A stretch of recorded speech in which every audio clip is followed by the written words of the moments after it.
In other IPO news, Bending Spoons, here from our very own continent, have been filing for their IPO. It's kind of Milan's app Berkshire, if you will. It's kind of been buying up businesses, kind of legacy SaaS companies and tech companies.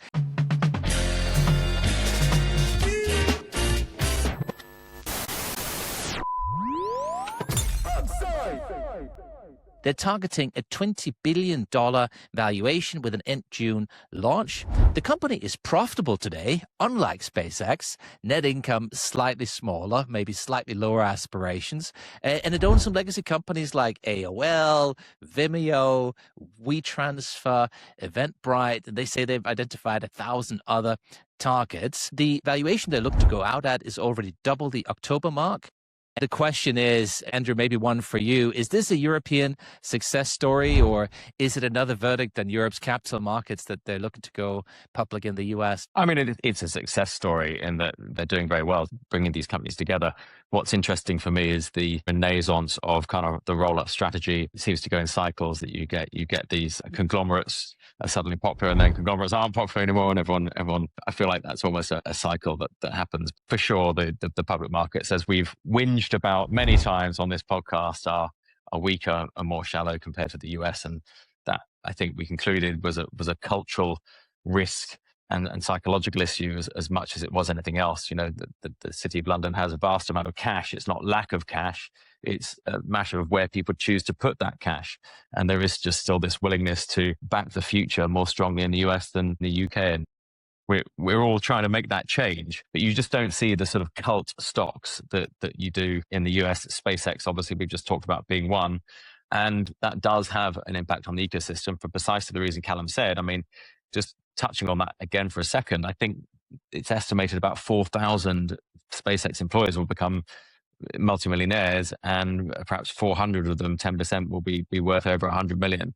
So that's each as a consequence of their shares. So that's a huge impact on the ecosystem for people who are still active. You know, they're not retirement age, they're not exiting their businesses, you know, and going sitting on their yachts. They're very much working, and they're very much excited and very much driven to plow that cash, some of that cash, back into the ecosystem. And I just hope we can get to that point in the UK and Europe where you're seeing that cycle. But that requires a change in perception on the value of share options by employees who join startups. And I think that only really happens when you get a few of these UK and European successes, and that cash trickles back down, and people see their friends down the pub having become millionaires overnight because 5-10 years ago, they started working for some weird startup. So we'll see it. I think we're at the beginning of that journey. Well, one can only hope. I mean, Callum, you know, from your perspective, Bending Spoons, has that been on the bullhound list throughout the years?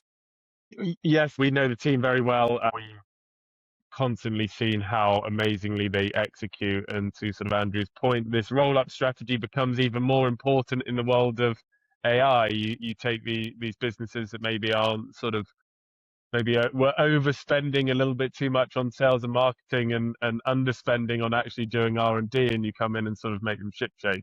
To your point earlier, it's a European success story. It's buying American companies, AOL, etc., and turning them into sort of a part of a profitable and growing juggernaut. So yes, we can go on and on about listing here or there, but it is a European success story. And to Andrew's point, it feeds through the ecosystem.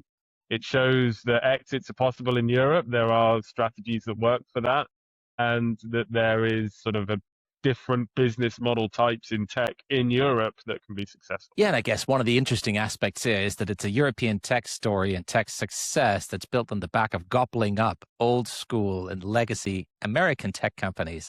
So there's sort of that interesting twist.